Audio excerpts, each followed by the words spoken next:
বিসমিল্লাহির রহমানির রহিম।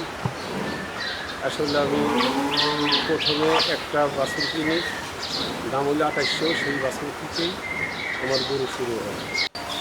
যাই হোক, আমার ইচ্ছা ছিল খুব বড় গরু করার, তবে আমার বিশ্বাস আমি বড় গরুই করছি। তো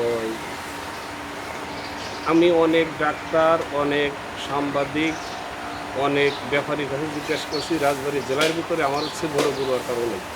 যাই হোক, গরুর খাবার টাবার সম্পূর্ণ দিক মিলে এই যে খরচ, সেই খরচের তুলনায় গরুতে টাকা দেবে না।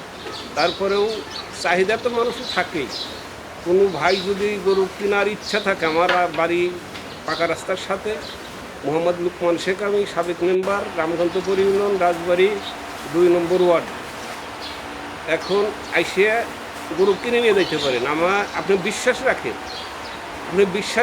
বাজার থেকে যে টাকা দিয়ে কিনবেন, আমি একটা গরু তার সাথে ৫০,০০০ টাকা কমে দিয়ে দেবো। এতটুকুই বলছি। আর সরকারের প্রতি আমার আবেদন যে এই দেশে যেন বাইরের থেকে গরু আমদানি না হয়।